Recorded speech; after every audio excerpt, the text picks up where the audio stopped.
জাহান্নামে দেওয়ার জন্য তৈয়ার করে রাখছি। কতজনকে?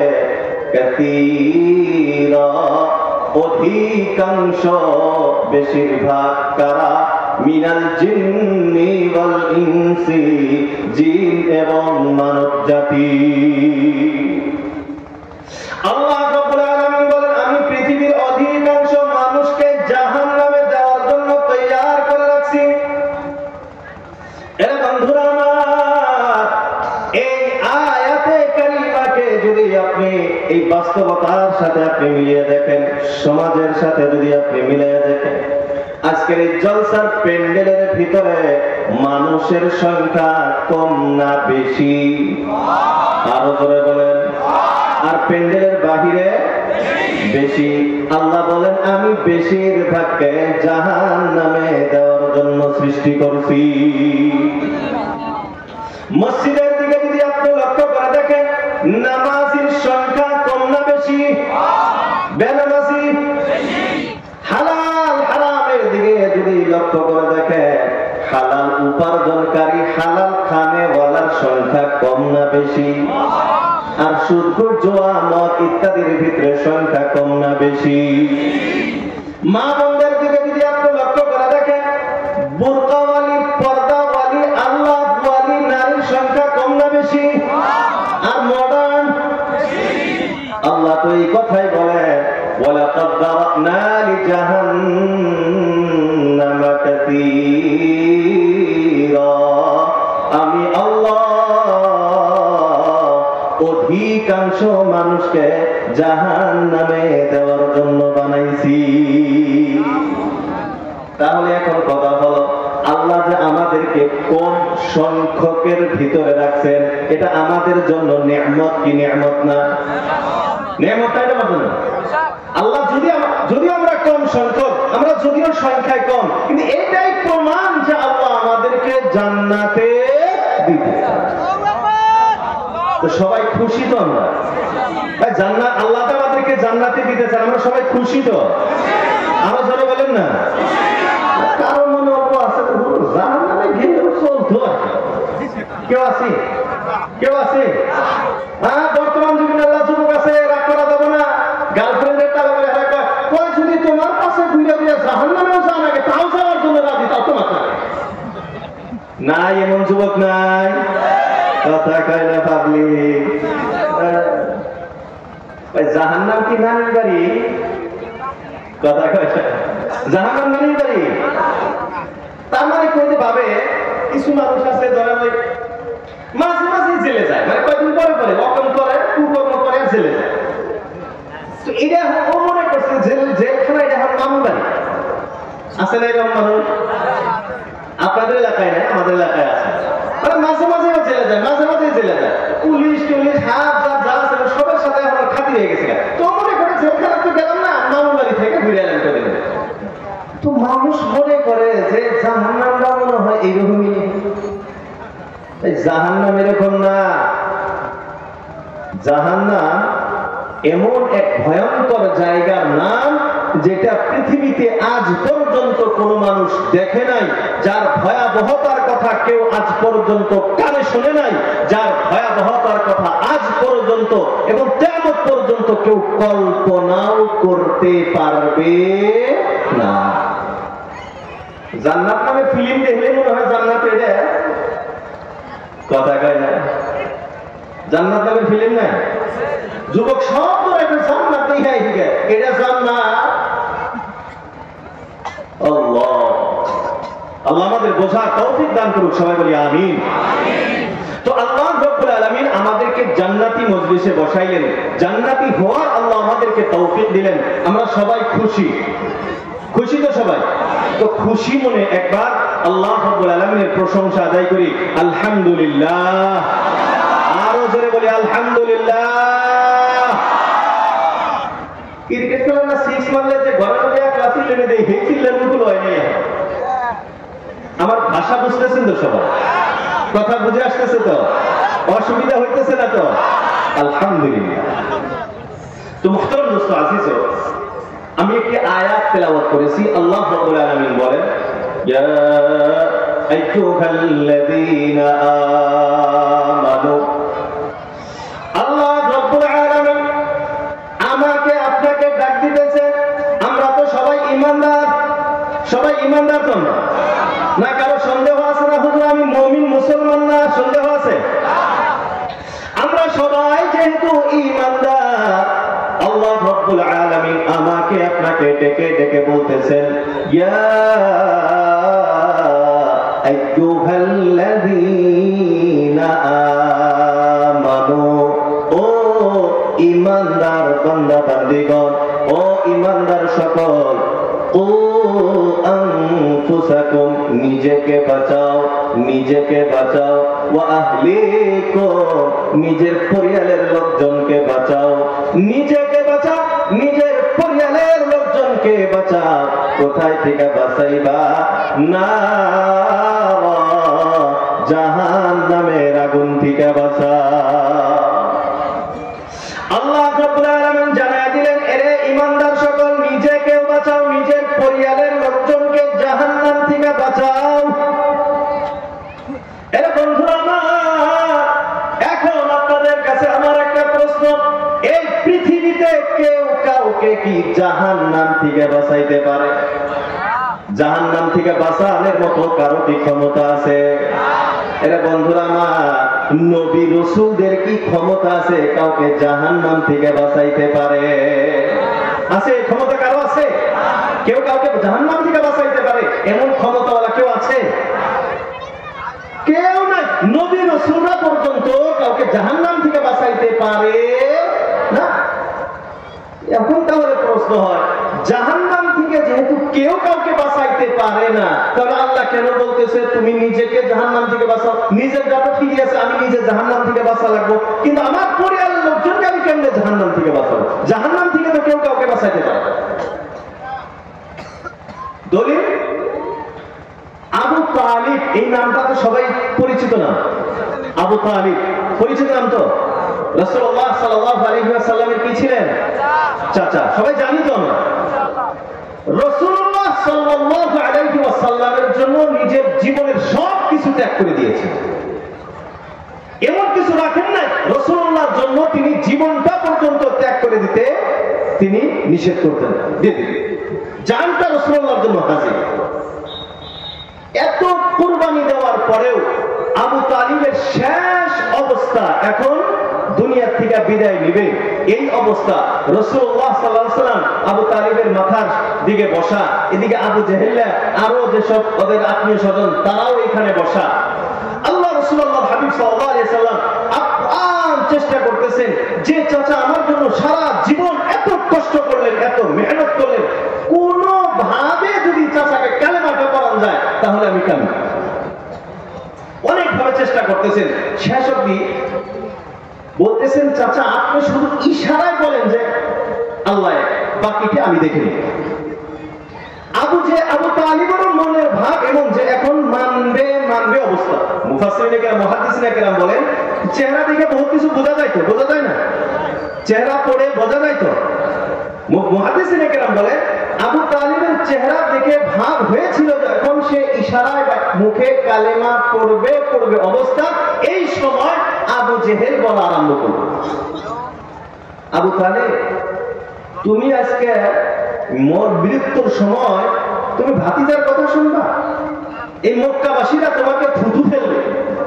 আবু তালিব এত বড় একজন নেতা, আমাদের এত বড় একজন লিডার ছিল, সে মৌত কালে মৃত্যুর শয্যায় সে তার ভাতিজার দিন মানছে, নিজের বাপ দাদার ধর্ম ছেড়ে দিছে। এটা তোমার উপরে সারা জীবন কিয়ামত পর্যন্ত মানুষ থুতু ফেলবে।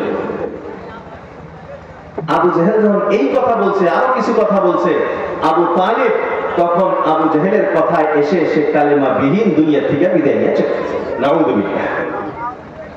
আমাদের ভিতরে অনেক সময় এমন অবস্থা হয়, আমরা বাপ দাদার কথা শোনার তালে গুনার ভিতরে থাকি, আমার বাপ দাদা করে আইছে, এটা যদি না করি তাহলে তো কি বলবো? উলামায়ে কেরাম বুঝাইতে উলামায়ে কেরামের মুখের পানি শেষ হয়ে যায়, এটা গুনাহ, এটা করবেন না, এটা করা যাবে না, ওটা করা যাবে না, কিন্তু এই যে আমাদের বাপ দাদা করে আইছে। বাপ দাদায় কি করছে? এর নাম ইসলাম। সবাই বলেন না? আমি মুফতি রকিবুল কি করতেছি এর নাম ইসলাম? হুজুর কি করতেছে এর নাম ইসলাম? ইসলাম হলো কোরআন এবং রাসূলুল্লাহর জীবন। আমার আমল, আমার কর্ম, আমার কাজ কোরআন এবং রাসূলুল্লাহর জীবনের সাথে যদি মিল আছে তো আমি ঠিক আছি। আমার কর্মের সাথে রাসূলুল্লাহর জীবনী এবং কোরআনের সাথে মিল নাই তো কোরআন ঠিক, আমি ভুল। কথাটা কি বুঝাইতে পারলাম আপনাদের? আল্লাহ।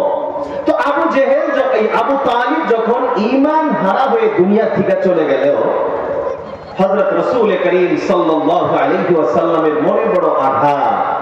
যে চাচা আমার জন্য এত কিছু করলো, আমার জন্য এত কুরবানি দিল, জান মাল সব কিছু আমার জন্য ত্যাগ করলো, সেই চাচাও কালিমা পড়াইতে পারলাম না, এটা নিয়ে সে মনে দুঃখ নিয়ে আল্লাহ রাসূল সাল্লাল্লাহু আলাইহি ওয়াসাল্লাম বসে আছেন আবেগ ভরা বুক নিয়ে।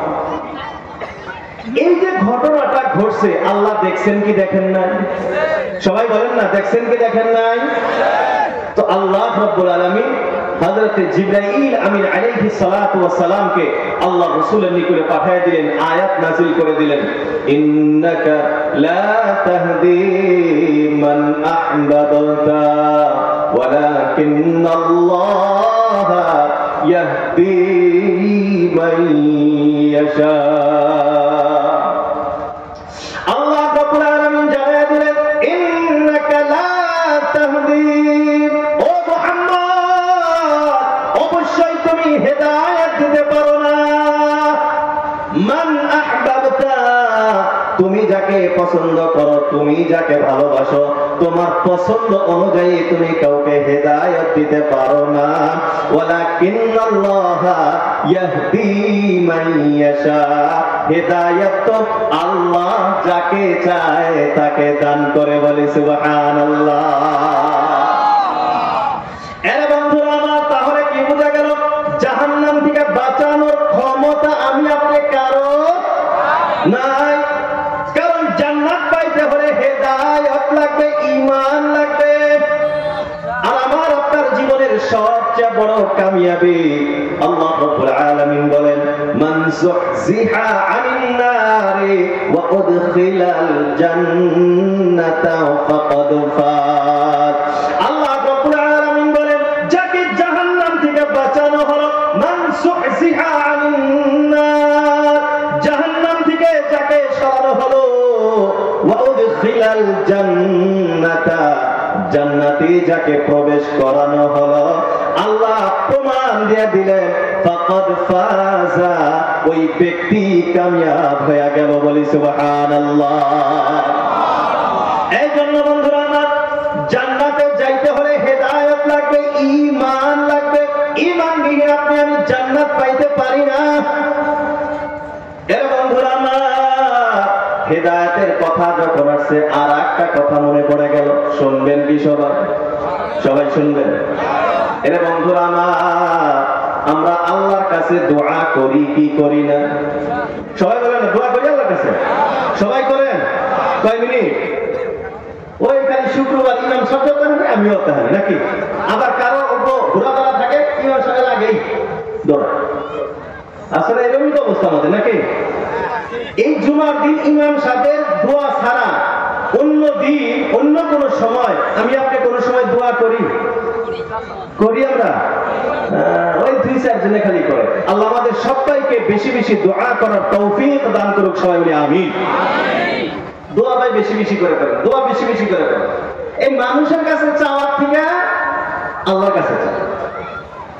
মানুষের কাছে চাইবেন, দিতেও পারে নাও দিতে পারে। আর ওইখানে চাইবেন, আল্লাহ বলেন উদউনি আস্তাজিব লাকুম, তুই আমার কাছে চা, তোর চাওয়া শেষ হওয়ার আগে আমি আল্লাহ তোকে দিয়ে দিব। বলি সুবহানাল্লাহ। যুবকরা আমাদের অবস্থা বর্তমান কি? ওই দিন একটা বয়ানে শুনলাম, এক বুজুর্গের বয়ানের ভিতরে বলে তাহাজ্জুদের নামাজের সময় কি?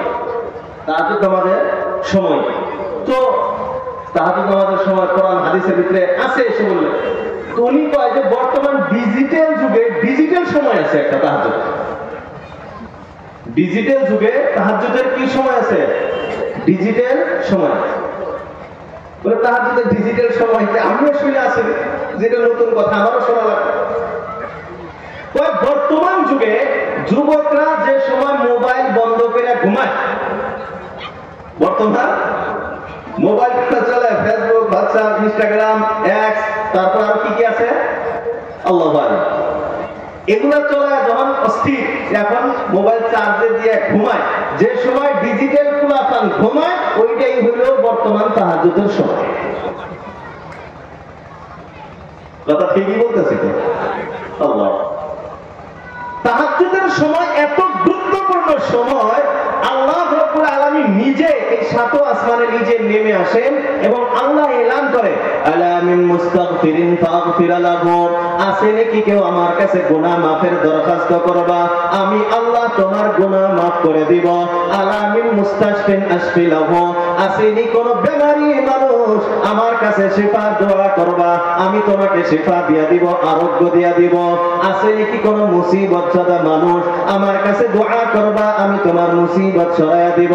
আছে নাকি কোন ঋণগ্রস্ত মানুষ আমার কাছে দোয়া করবা, আমি তোমার ঋণ আদায়ের ব্যবস্থা করে দিব। আল্লাহ রাব্বুল আলামিন নিজে আহ্বান করে, আসো আসো আসো আমার কাছে যাও। এই সময় যুবক বলে, আল্লাহ সারা রাত মোবাইল টিপছি, এখন আমাকে ডাইকা ডিস্টার্ব দিয়েন না, আমার এখন ঘুমাইতে দেন। সকাল 10টার সময় ঘুমের থেকে উঠে এখন আপনিই বলেন, এই যুবকের জীবনে কি কোনোদিন বরকত নেমে আসবে? যে সময় উঠার দরকার ছিল এই সময় ঘুমায়, আর যখন আল্লাহর কাছে যাওয়ার দরকার ছিল তখন ঘুমায়। আবার পরে আল্লাহর উপরে বদনাম দেয়, আল্লাহর উপরে, আল্লাহ কোনদিন সহায় করেন, আল্লাহ না দেখবার পারে, তোর দেখবার পাবো কি করে, তোর যখন আল্লাহ দেখে তুই তো তখন ঘুমাস না। বেশি সব হয়ে গেল, ঠিক আছে?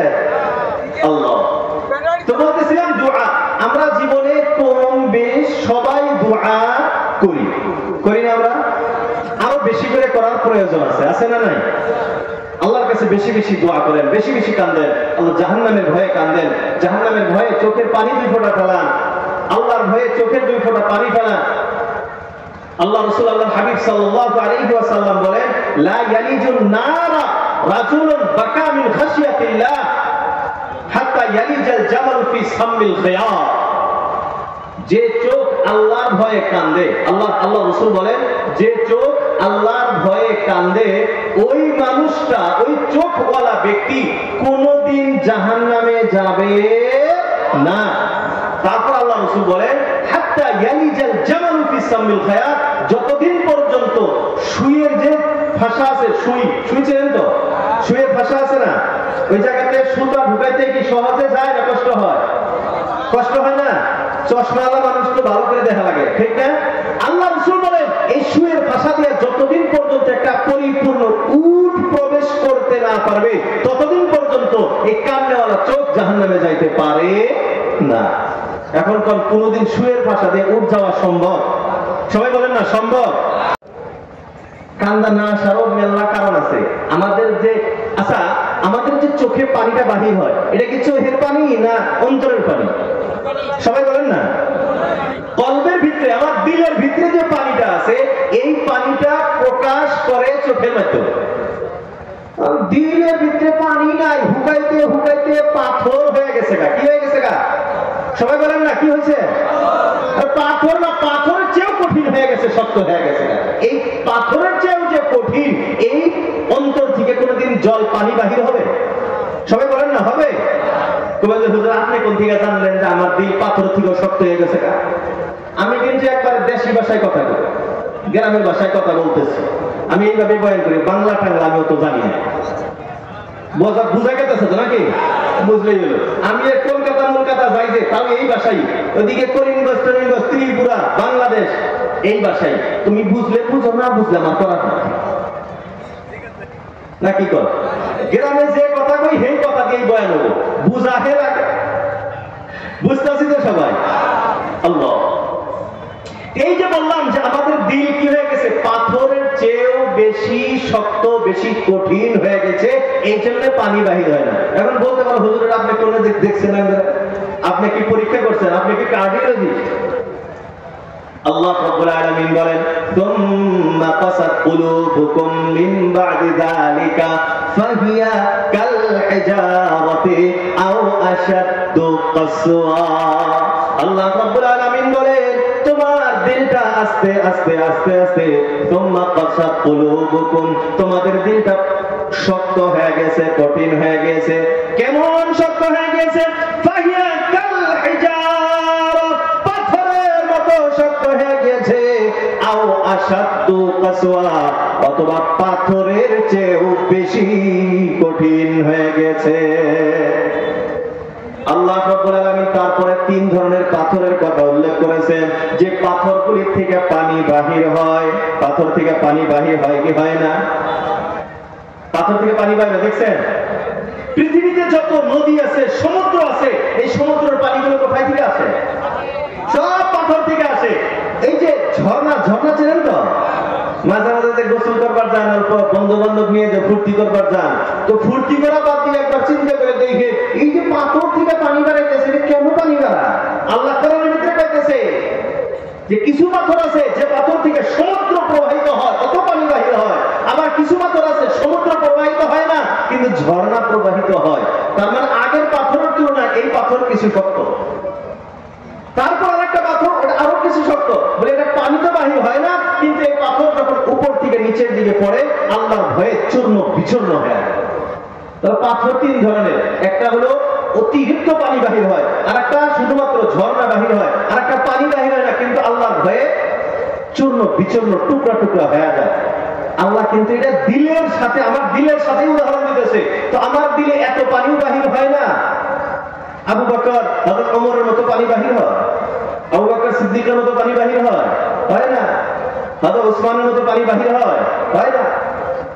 হযরত ওসমান গনি রাদিয়াল্লাহু তাআলা আনহুর একটা ঘটনা, তিনার খাদিম বলে, হযরত ওসমান গনি রাদিয়াল্লাহু তাআলা আনহু যখনই কবরের নিকট দিয়ে যাইতেন, কবরস্থানের নিকট দিয়ে গেলে এত কান্না কান্না করতেন, এত কান্নাকাটি করতেন, তিনার চোখের পানির দ্বারা দাড়ি মুবারক পর্যন্ত ভেসে যাইত।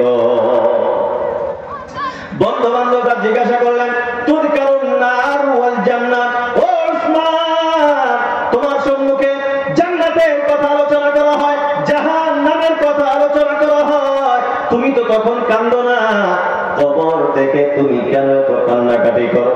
এর বন্ধুরা আমার, হযরত ওসমান গনি রাদিয়াল্লাহু তাআলা আনহু জবাব দেন, আমি রাসূলুল্লাহ সাল্লাল্লাহু আলাইহি ওয়াসাল্লামের কাছে বলতে শুনেছি, আল কবর আউয়ালু মানজিলিন মিন মানাজিলিল আখিরা, কবর হলো আখিরাতের স্থান, স্থানগুলির প্রথম স্থান। ফাইন নাজা মিনহু ফামা বা'দাহু আইসার মিনহু, কবর থেকে যে ব্যক্তি নাজাত প্রাপ্ত হয়ে যাবে, তারপরের যে স্থানগুলি আসবে তার জন্য আরো অতি সহজ হয়ে যাবে। আর যে কবরের ভিতরে নাজাত পাবে না, কবরের ভিতরে যে ফেঁসে যাবে, তারপরের যে স্থানগুলি আসবে, এটা কবরের চেয়েও আরো বেশি কঠিন হয়ে যাবে। এই জন্য বন্ধুরা আমার, হযরত ওসমান গনি রাদিয়াল্লাহু তাআলা আনহু কবরের নিকট দিয়ে গেলে অতিরিক্ত কান্নাকাটি করতে। কিন্তু বন্ধুরা আমার, যুবক ভাইয়েরা, আমরা যখন কবরের নিকট দিয়ে যাই, কোনদিন কি আমাদের চোখে কান্না আসে? ভাই আসে, কান্না আসে? আরে কবরের নিকট দিয়ে যাওয়া তো দূরের কথা, মানুষকে দফন করার জন্য যখন কবরস্থানে যায়, আমার আপনার অবস্থা হইল, ওই কবরস্থানে গিয়াও দফন করার সময়, ওই সময়ও বান্দা রাজনীতির আলোচনা করে। আসলে ওই সময় কমাস কম এই সময়টা তো মরণের কথা একবার ভাবা লাগছিল, আমার আব্বা, আমার ভাই, আমার চাচা, আমার বন্ধু, আমার অমুক, আমার চাচা, আমার আমি দফন করতেছি, কখন মনে হয় আমার ডাকটা আসে আর আমিও এখানে চলে যাই। কমাস কম এইটুকু সময় তো ধ্যান করার দরকার ছিল না? এই সময় কোন দলে ভোটটা দেওয়া যায়? অমুক তো টিহা বেশি দেয়, তাহলে ওইদিকে দৌড় করা যায় না, কবরস্থানে যায় না। এইসব ব্যবস্থা আপনাদের এখানে নাই। আল্লাহ, তো মুহতারাম দোস্ত আসিস, আলোচনা বহুত এদিক গেছে, সময় কম, বুঝতে পারছি নাকি? আল্লাহ, আইলা উস্তাদ দিয়ে আল্লাহ। তো মুহতারাম দোস্ত আজিজ, আলোচনা গেছিল রাসূলুল্লাহ সাল্লাল্লাহু আলাইহি ওয়াসাল্লাম ওই ঘটনা থেকে যে হেদায়েত কেউ কাউকে দিতে পারে না আল্লাহ ছাড়া। আর ওটাই আমি আবু তালিবের ঘটনা বলছিলাম। আর ওইখান থেকে একটা কথা আমি বলতে গিয়ে লম্বা গেছি, সংক্ষিপ্ত আসি। আমরা জীবনে যে দোয়া করি, এখন প্রশ্ন হলো আমাদের জীবনের সবচেয়ে দামি দোয়া কোন দোয়া?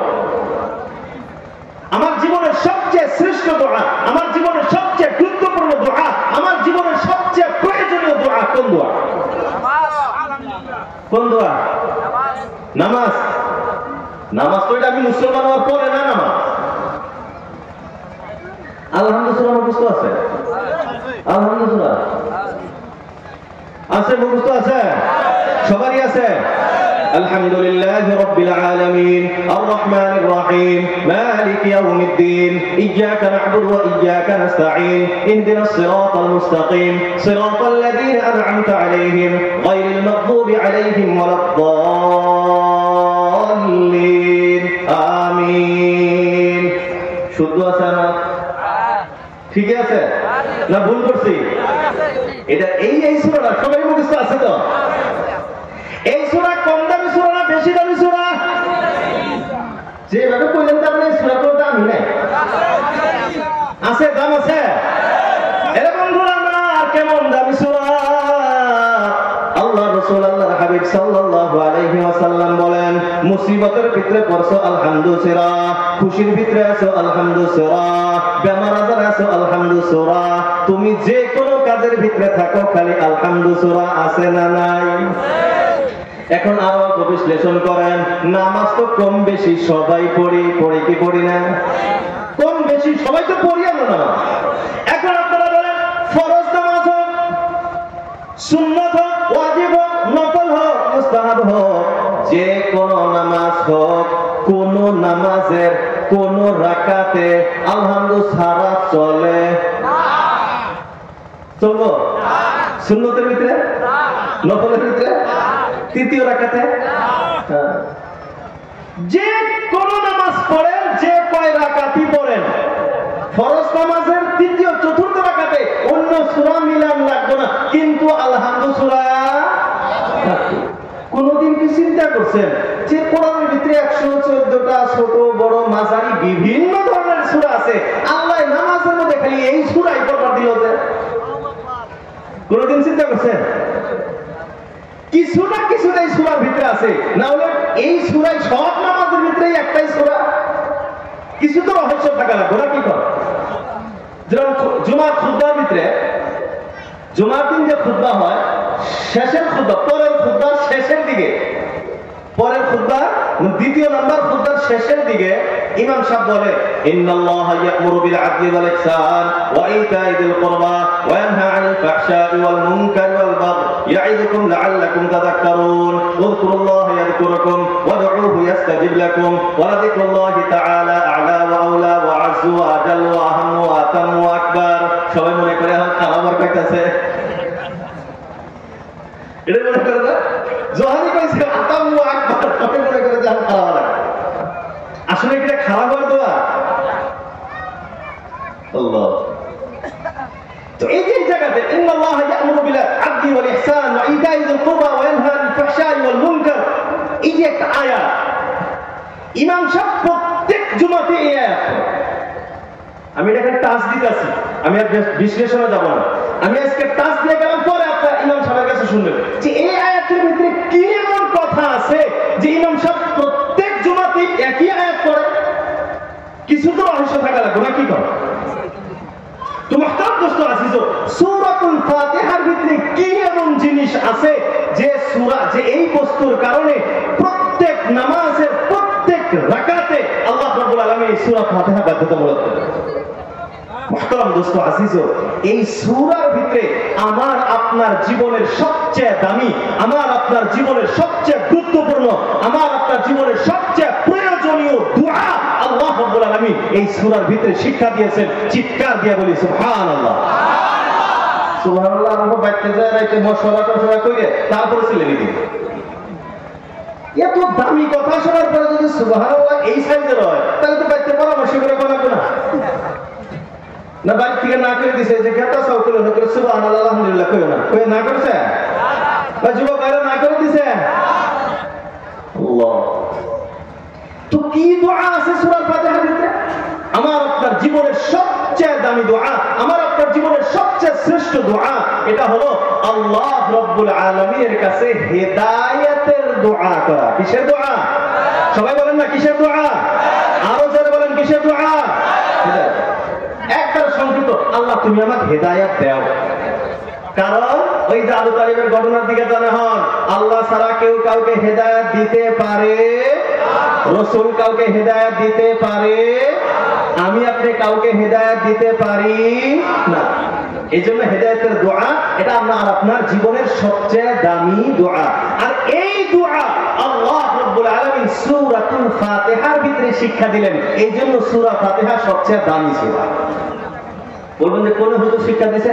আলহামদুলিল্লাহি রাব্বিল আলামিন আর রহমানির রহিম মালিক ইয়াউমিদ্দিন ইয়্যাকা না'বুদু ওয়া ইয়্যাকা নাস্তাঈন ইহদিনাস সিরাতাল মুস্তাকিম ইহদিনাস সিরাতাল মুস্তাকিম ইহদিনা, ও আল্লাহ আমাদেরকে হেদায়েত দাও। কিসের হেদায়েত? কিসের পথ? আস-সিরাতাল মুস্তাকিম, সরল পথ, জান্নাতের পথের আমাদেরকে হেদায়েত দাও। এই সূরার ভিতরে হেদায়েতের দোয়া আল্লাহ শিক্ষা দিয়েছে। আর আমার আপনার জীবনের সবচেয়ে গুরুত্বপূর্ণ দোয়া হেদায়েতের দোয়া। এই জন্য সব নামাজের ভিতরে আল্লাহ কয় এই দোয়া কর, কারণ আমি ছাড়া কেউ কাউকে হেদায়েত দিতে পারে না। তাহলে আমরা এই দোয়া বেশি বেশি করবো তো ইনশাআল্লাহ? সবাই করবো তো ইনশাআল্লাহ? এখন আসি সেই আগের কথা নিয়ে, যে কেউ কাউকে হেদায়েত দিতে পারে না। আল্লাহ ছাড়া কাউকে হেদায়েত দেওয়ার ক্ষমতা কারো নাই। তার মানে হেদায়েত দেওয়ার ক্ষমতা নাই, তার মানে জান্নাতে নেওয়ার ক্ষমতা নাই, জাহান্নাম থেকে বাঁচানোর ক্ষমতা নাই। তো জাহান্নাম থেকে বাঁচানোর ক্ষমতা, কাউকে হেদায়েত দেওয়ার ক্ষমতা যদি আমার আপনার নাই, তো আল্লাহ অভিভাবকদেরকে গার্জিয়ানকে কেন এই আদেশ দিলেন? ওই আগের আয়াত, ইয়া আইয়ুহাল্লাযীনা আমানু, ও ঈমানদার বান্দা বান্দী সকল, ও আনফুসাকুম, নিজেকে বাঁচাও, ওয়া আহলিকুম, নিজের পরিবারের লোকজনকে বাঁচাও। কোথায় থেকে বাঁচাইবা? নারা, জাহান্নামের আগুন থেকে বাঁচাও। কেউ যদি কাউকে বাঁচাইতেই না পারে, তাহলে আল্লাহ কেন এই অর্ডার দিলেন নিজের পরিবারের লোকজনকে জাহান্নাম থেকে বাঁচাও? রহস্যটা কি?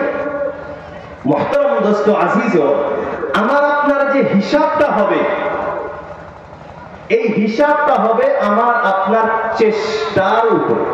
আমি কতটুকু চেষ্টা করেছি, এই চেষ্টার হিসাব আল্লাহর কাছে দিতে হবে। আমার সন্তান জান্নাতি হবে জাহান্নামী হবে, এই ফয়সালা করে নেওয়ালা কে? সবাই বলেন না কে? জান্নাতে দিলেও কে দিবে, জাহান্নামে দিলেও কে দিবে? কিন্তু আমি আপনি আমার নিজের সন্তানকে, নিজের পরিবারের লোকজনকে জাহান্নাম থেকে বাঁচানোর জন্য কতটুকু চেষ্টা করেছি, এই চেষ্টার হিসাব আল্লাহ রাব্বুল আলামিন আমার কাছে। আর এই যে কু আনফুসাকুম ওয়া আহলিকুম, নিজেকে বাঁচাও এবং নিজের পরিবারের লোকজনকে বাঁচাও, তার মানে নিজেকে বাঁচানোর চেষ্টা করো, নিজের পরিবারের লোকজনকে জাহান্নাম থেকে বাঁচানোর চেষ্টা করো। এই চেষ্টার হিসাব তোমাকে দিতে হবে। এই দুনিয়ার ভিতরে ঘরে যদি আগুন লাগে, কোন এক জায়গাতে যদি আল্লাহ না করুক কোন একটা দুর্ঘটনা হয়, আমি আপনি আমার নিজের সন্তানকে বাঁচাবার জন্য কতটুকু চেষ্টা করব? চেষ্টা হবে কি হবে না? আগুন লাগছে, আমার সন্তান ঘরের ভিতরে আছে, আমার নিজের জান দিয়ে হলেও আমার সন্তানকে আমি বাহির করবার চেষ্টা করব। করব কি করব না? ভাই করব কি করব না? না কেউ কি আছে না আমি তো আগুনের বাইরে আছি, আমার ছেলে মরতাছে, মরুক, আগামী বছর আরেকটা হবো, কেউ ছেড়ে দিবেন? কেউ আছে এমন? পাগলও ছাড়বো না। তো আল্লাহ রাব্বুল আলামিন বলতেছেন এই কথাটাই, এই জায়গা তো আমি আগুন নিভাবার পাইতেছি না, আগুন নিভাবার তো ক্ষমতা আমার নাই। আছে? আগুন নিভাবার মতো আমার ক্ষমতা নাই, কিন্তু আগুন থেকে নিজের জানকে বাঁচিয়ে রেখে আগুন থেকে ধরে সরায় আনার চেষ্টা করার ক্ষমতা আমার আছে। আল্লাহ এই চেষ্টার পরীক্ষা নিবে আমার সন্তানকে আমি জাহান্নাম থেকে বাঁচানোর জন্য কতটুকু পানিতে নামছি। আজ এলাকার ভিতরে, সমাজের ভিতরে, সব জায়গাতে এই বয়ান ডেইলি হয়, মা বাবার হক, মা বাবার হক, মা বাবার হক, মা বাবার এটা করো ওটা করো। আর সন্তান যে মা বাবার কাছে পায় এই বয়ান জীবন হয় না। কথা হাসান, খালি মা বাবাই কি বা সন্তানের কাছে পায়? সন্তান মা বাবার কাছে কিছু পায় না? সবাই বলেন না পায় না? হযরত ওমর ইবনে খাত্তাব রাদিয়াল্লাহু তাআলা আনহুর জামানার ঘটনা। আমি এটা বিকালেও কথা বলছি, মা বোন রাসূল তখনও বলছি, এই কথাটা রিপিট আমি আবার আপনাদেরকে বলতেছি, কেন? আমরা যাতে কিছু চেষ্টায় আসতে পারি।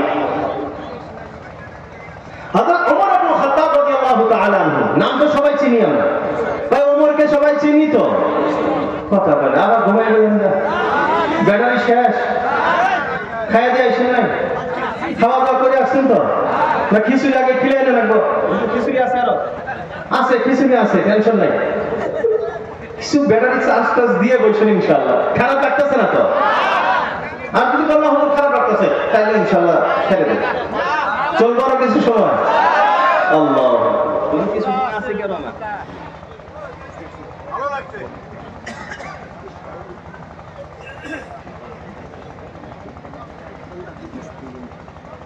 তো মুহতারাম দোস্ত আজিজ, হযরত ওমর রাদিয়াল্লাহু তাআলার ঘটনা বলতেছিলাম, বলছি যে আমি এটা বিকালেও কথাটা বলছি, এখন আবার বলতেছি। এটা আবার মনে করেন না যে হুজুর তো বয়ান করেন জান না, ওই বিকালে যেটা কইছে হেডেই কইতেছে। আসলে ইলম কালাম কিছুই নাই। আল্লাহ যে এই চেয়ারে বসাইছে, এটা আকাবির আসাতিজায়ে কেরাম, শিক্ষকবৃন্দ, মা বাবার দোয়ার বরকত যে আজকে এই চেয়ারে বসে। আপনাদের দোয়ার বরকত। আপনারা এখন দোয়া বন্ধ করে দেন, আমার বয়ান এখানে শেষ হয়ে যাবে।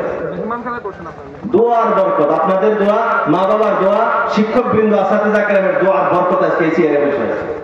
আজকে যে আপনাদের খতমে বুখারী করাবো, হযরতুল আল্লাহ হযরত মুফতি সাবি আখতার সাহেব দামাত বরকাতুহু আলিয়া, কি গৌরবের সাথে বলি, ও আমার বাপ দাদা হ্যাঁ, আমার উস্তাদ, আমার উস্তাদ মাওলানা আব্দুল কাদের সাহেব আমাদের এখানে উপস্থিত আছেন। আবার ওনারও বয়ান হবে। আমাদের যদিও আমি ডাইরেক্ট ওনার কাছে করি নাই, কিন্তু আমার উস্তাদ সমতুল্য। ওনার ছেলে আর আমি এক ক্লাসে পড়েছি। তো এটা এই আসাতিজায়ে কেরামের, এই যে শিক্ষকবৃন্দ, এদের দোয়ার বরকত যে আজকে ওনারা পিছনে থাকেন বা চেয়ারে বসে। এদের দোয়া বন্ধ হয়ে যাবে, আপনাদের দোয়া বন্ধ হয়ে যাবে, আমি ওই যে সামনে যাবো। দোয়া করবেন তো সবাই? কথা কয় না? আল্লাহ আপনাদের সবার দোয়া কবুল করুক, সবাই বলি আমিন। তো মুহতারাম দোস্ত আজিজ, হযরত ওমর ইবনে খাত্তাব রাদিয়াল্লাহু তাআলা আনহু বড় ডেঞ্জারাস একজন সাহাবী, তাই না? কথা বলার আগে তলোয়ার উঠতো, এমন ডেঞ্জার যে রাস্তা দিয়ে যাইতো শয়তান জীবনে ওই রাস্তা তাও দিত না। রাসূলুল্লাহ কয়, এ ওমর, তুমি যে রাস্তা দিয়ে যাও শয়তান ওই রাস্তায় কোনদিন যায়? মানে শয়তান এত ভয় পায়, এক পৃথিবীর মানুষ ওমরকে ভয় পায়, সারা পৃথিবী ওমরকে ভয় পায়। হযরত ওমর ইতিহাসবিদগণ লেখেন হযরত ওমর যদি মাত্র আর 6 মাস জীবিত থাকতো, কয় মাস? কথা কয় না, কয় মাস? 6 মাস, তাহলে সারা পৃথিবী মুসলমানদের পায়ের তলে থাকতো, বলি সুবহানাল্লাহ।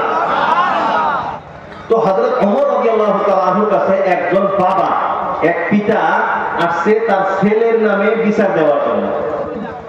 বাপে ভাবছে যে আমি ওমরে কই, অন্য কাকে পেয়ে তো লাভ নাই, ওমরে কইলে হলে বিচারটা শক্ত মতে হবে। ওমরের কাছে আসছে, ওমর বলছে কি হয়েছে? বলে আমার ছেলে আমাকে ভাত খাবার দেয় না, আমার সালাম কালাম দেয় না, আমার সাথে খারাপ ব্যবহার করে, মাঝে মাঝে মায়ের ভিডিও করে, বিভিন্ন ধরনের আমার অবাধ অত্যাচার করে। ওমর কয়, তোমার ছেলেকে আনছা? বলে আনি নেই। বলে কালকে ছেলেকে ধরি নিয়ে, ছেলেকে তারপরে নিয়ে আসছে। হযরত ওমর তো দেখি মাথা রক্ত গরম হয়ে গেছে, এই কি করে তোর বাপ, তুই তোর মা বাবার খেদমত করস না, এটা করস না, ওটা করস না। হুজুর অল্প দেরি, আমিরুল মুমিনিন অল্প সময় ধৈর্য ধরেন, একজনের কথা শুনে ফায়সালা দিবেন, এই জন্য তো আল্লাহ আপনাকে আমিরুল মুমিনিন বানায় নাই, এটা তো ইসলামে নাই। কথা তো ঠিকই, একজনের কথা হলে তো ফায়সালা করা যাবে না। বলে আমারও অভিযোগ আছে, আমার আব্বার অভিযোগ শুনছেন, ঠিক আছে, আমারও কিছু কথা বলার আছে, আমারটাও তো শুনেন, তারপর ফায়সালা করেন। হযরত ওমর কয়, ঠিক আছে, তোমারটাও বলো কি হয়েছে। এখন ওই যুবক বলে যে আমিরুল মুমিনিন, আমি যেটা বলবো এটা পরে, আগে আমার আপনার কাছে একটা প্রশ্ন আছে। চিন্তা করছেন, ওই যুবক আমিরুল মুমিনিন হযরত ওমর ইবনে খাত্তাব রাদিয়াল্লাহু আনহুকে প্রশ্ন করে যে আপনার কাছে একটা প্রশ্ন। কি প্রশ্ন আছে? বলে ইসলাম ধর্মে শুধু কি মা বাবাই সন্তানের কাছে কিছু হক পায়, না মা বাবার কাছেও সন্তানে কিছু হক পায়? প্রশ্নটা বুঝছেন? হযরত ওমর ইবনে খাত্তাব রাদিয়াল্লাহু তাআলা আনহু বলেন, অবশ্যই সন্তান মা বাবার কাছে কিছু হক পায়। বলে শোনান কি কি? হযরত ওমর ইবনে খাত্তাব রাদিয়াল্লাহু তাআলা আনহু বলেন, আল্লাহ রাসূল আল্লাহর হাবিব সাল্লাল্লাহু আলাইহি ওয়াসাল্লাম বলেছেন, মা বাবার কাছে সন্তান যে হক পায় তার ভিতরে প্রথম নাম্বার হক হলো বাবা সেই সন্তানের জন্য, যে সন্তান তার ঘরে এখন আসে নাই, সন্তান পরে জন্ম হবে, তার জন্য একজন নেককার স্ত্রীকে বিবাহ করা। সন্তানের প্রথম হক মা বাবার কাছে কি? ভুলে গেলেন? একজন নেককার স্ত্রীকে বিবাহ করা, এটা সন্তান মা বাবার কাছে হক, বাবার কাছে এটা পায়, তার দায়িত্ব, এটা তার হক। এটা বলে কেমনে? قال رسول الله صلى الله عليه وسلم تنكح المرأة بأربع لجمالها ومالها وحسبها ودينها الله رسول বলেন ফাযফার বিযাতি দ্বীন তারিবাত ইয়াদা। আল্লাহ রাসূল আল্লাহর হাবিব বলেন, মহিলাদেরকে সাধারণত চারটা কারণে বিবাহ করা হয়। চারটা বস্তুর দিকে লক্ষ্য করে সাধারণত যুবক মেয়েদেরকে বিবাহ করে। এক নাম্বার লিজামালিহা, সৌন্দর্যের দিকে লক্ষ্য করে বিবাহ করে। সুন্দর আছে আর কিছুই লাগে না, আছে না নাই? কথাটা কথা আছে না? এক নাম্বার লিজামালিহা, সৌন্দর্য দেখে বিয়ে করে। দুই নাম্বার মালিহা, সম্পদ দেখে বিবাহ করে। সুন্দর অল্প কম হলেও মেয়ের যদি সম্পদ থাকে ছেলে বিবাহ করে, করে কি করে না? তিন নাম্বার হাসাবিহা, বংশ দেখে বিবাহ করে। মাল দৌলত সুন্দর যদি অল্প কম হয়, বংশ যদি ভালো হয়, তখন ছেলে তাকে বিবাহ করে, বলে বংশ ভালো, করে কি করে না?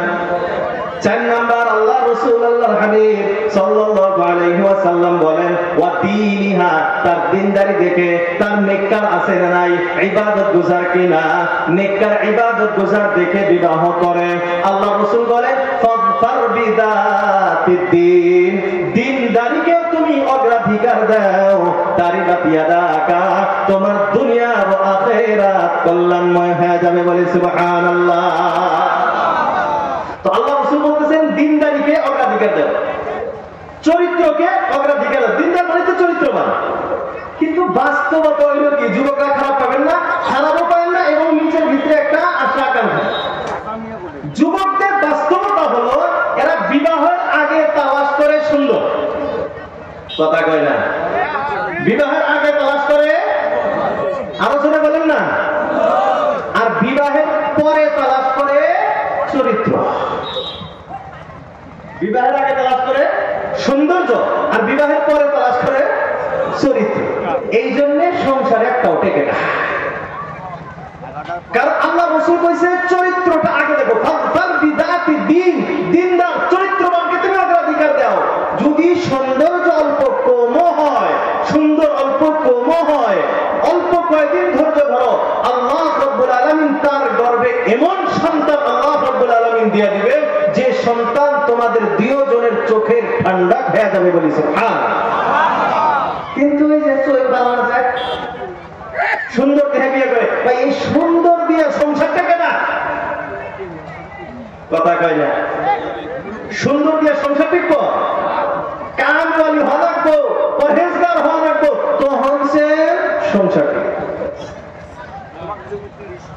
মুহতারাম দোস্ত আজিজ, হুজুর আয়েশা বলছে একবারে সংক্ষিপ্ত সময়ের ভিতরে শেষ করতেছে।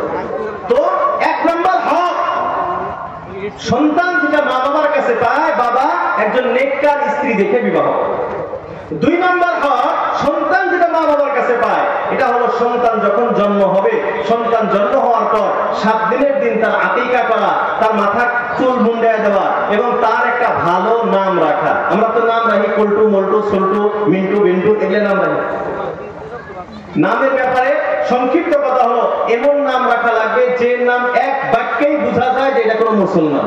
যে নাম বললে মুসলমান না অমুসলিম বোঝা যায় না, ওই নাম ইসলাম ধর্মে রাখা জায়েজ না। তো সুন্দর নাম রাখা। তারপর যখন সন্তান কিছু বড় হবে, তাকে কোরআনের শিক্ষা দেওয়া, তাকে ভদ্রতা শিক্ষা দেওয়া, এটা হাদিসের কথা, ভদ্রতা শিক্ষা দেওয়া। তারপরে যখন সে যুবক হবে, সাবালক হবে, তার বিবাহের ব্যবস্থা। হযরত ওমর ইবনে খাত্তাব রাদিয়াল্লাহু তাআলা আনহু যখন এই হাদিসটা শোনাইছেন, এখনো যে যুবক বাপে জাহান্নামে বিচার দিছে। এই যুবক এখন আমিরুল মুমিনিন হযরত ওমর ইবনে খাত্তাব রাদিয়াল্লাহু তাআলা আনহুকে বলতেছেন, ও আমিরুল মুমিনিন, আপনি তো হাদিসটা শুনাইলেন, এখন আপনি আমার আব্বাকে জিজ্ঞাসা করেন। আপনি শুনাইছেন বাবার উপরে প্রথম দায়িত্ব হলো তার সন্তানের হক পালনার্থে প্রথম নাম্বার একজন নেককার স্ত্রীকে বিবাহ করা। আপনি আমার আব্বাকে জিজ্ঞাসা করেন, ও একজন আহলে কিতাব নাসরানী মহিলাকে বিবাহ করেছে। দ্বিতীয় নম্বর হক আপনি বলেছিলেন সন্তান যেটা মা বাবার কাছে পায়, তার সন্তান জন্ম হলে তার একটা সুন্দর নাম রাখা। আমার আব্বা আমার নাম রাখছে রুফাই, যার কোনো অর্থই নেই। তারপরে রাসূলুল্লাহ বলেছেন সন্তান মা বাবার কাছে যে হক পায় সেটা হলো কিছু বড় হওয়ার সাথে সাথে তাকে কোরআনের শিক্ষা দেওয়া, আদব কায়দা ভদ্রতা শিক্ষা দেওয়া। আপনি আমার আব্বাকে জিজ্ঞাসা করেন, সে আমাকে আলিফ বাতা শিক্ষা দেয় নাই, ভদ্রতাও শিক্ষা দেয় না। এই কথা যখন বলছে, এখন হযরত ওমর বলতেছেন, ওই বাবাকে বলতেছেন, তোমার নিজের পায়ে তুমি নিজে কুড়াল মারছাও, এখানে আমার কিছু বলার মতো না। এই জন্য আমরা যে যারা জীবন ভর খালি এই বয়ান শুনি, মা বাবার হক এটা, মা বাবার এটা কর না গো, ওটা কর না গো, তো মা বাবা আগে বাপ নাও হই, মা বাবা আগে মা বাবা হওয়া লাগবো। এই যে হাদিসের ভিতরে আসছে সন্তান যেগুলো আমার কাছে পায় এইগুলি আগে আমার পুরা করা লাগবো। আমার সন্তান জন্মই হয় নাই, তার আগে আমার কাছে হক পায়, তার মাটা যাতে ভালো হয়, নেককার হয়। আমি তো নিয়ে আইছি খালি একবার বাজাইলে একটা, তো পুরান বাজাইলে ও বড় নেককার হবো, কথা কয় না না খারাপ পাই না। আল্লাহ আমাদের বোঝার তৌফিক দান করুক, সবাই বলি আমিন। তো এখন ওই হাদিসটার দিকে যাই যে সন্তান যখন বড় হবে তখন তাকে ভদ্রতা কোরআন শিক্ষা দিতে হবে, এটা মা বাবার দায়িত্ব। এখন আমাদের ঘরে যাদের সন্তান আছে এদেরকে যদি আমি কোরআনের শিক্ষা না দেই, এদেরকে যদি আমি ভদ্রতা শিক্ষা না দেই, তাহলে কিন্তু জাহান্নামে আমাকেই যাইতে হবে। তাহলে আমরা শিক্ষা দিব তো ইনশাআল্লাহ, আমাদের সন্তানদেরকে কোরআনওয়ালা বানাবো তো ইনশাআল্লাহ, আমাদের মেয়েদেরকে কোরআনওয়ালা বানাবো তো ইনশাআল্লাহ। এই যে এলাকা আপনাদের বানাত মাদ্রাসা, এটা তো আপনাদের জন্য সৌভাগ্য, নসিবওয়ালা আপনারা যে আপনাদের নিকটে এত বড় সুন্দর আয়োজনে একটি বানাত মাদ্রাসা আছে। বর্তমান যুগে মেয়েদেরকে লালন পালন করা তো বহুত, আল্লাহ মাফ করুক, বহুত দরকার। এই টিকটক আর রিলের পিছনে পড়ে এই ক্লাস 5-6 এর রিলে ঝিল্লে করতেছে, আল্লাহ মাফ করুক, কথা হাসানা। কমাসকম আপনি তাদেরকে দিনদার বানাইলে, কোরআনওয়ালা বানাইলে কমাসকম এইসব দুনিয়াবি গুনাহ থেকে হেফাজতে থাকবে। চেষ্টা করবো তো আমরা সবাই ইনশাআল্লাহ, সবাই করবো তো ইনশাআল্লাহ। আমাদের সন্তানদেরকে আমরা আলিমা, হাফিজা, আলিম, হাফিজ, মুফাসসির বানাবো তো ইনশাআল্লাহ। আমার এক উস্তাদ একটা কথা বারবার বলতেন, এই কথাটা বলে আমার বয়ান আমি শেষ করতেছি। আমাদের এক উস্তাদ বলতেন যে আমার মা বাপ জান্নাত, আমার মা বাবা জান্নাত। বলতাম হযরত ये कैसे पता आपको? বলে আমার মা বাপ আমাকে মাদ্রাসা পড়াইছে, আমার মা বাপ আমার আলিম বানাইছে, আমার মা বাপ আমার আলিম বানাইছে, মা বাবার জান্নাত তৈরি হয়ে গেছে। আর আমার ব্যাপার আমি যদি আমল করতে পারি আমি জান্নাতি, আমল করবো না জান্নাতি, এটা আলাদা কথা। কিন্তু আমার মা বাপ আমার আলিম বানানোর কারণে আমার মা বাপ জান্নাতি। এখন আমি যদি আমার সন্তানকে আলিম বানাইতে পারি, হাফিজ বানাইতে পারি, আলিমও বানাইতে পারি, তো আমি জান্নাতি। আর যদি বানাইতে না পারি তাহলে নিজের হিসাব দিয়ে জান্নাতে যাই। জান্নাতে যাওয়ার আশা সবারই আছে তো, সবারই আছে তো। এই জন্য খায়া না খাইয়া একজন দুইজন সন্তান আলিম, হাফিজ, আলিমা, হাফিজা বানানোর চেষ্টা করেন, করবেন তো ইনশাআল্লাহ, সবাই করবেন তো ইনশাআল্লাহ।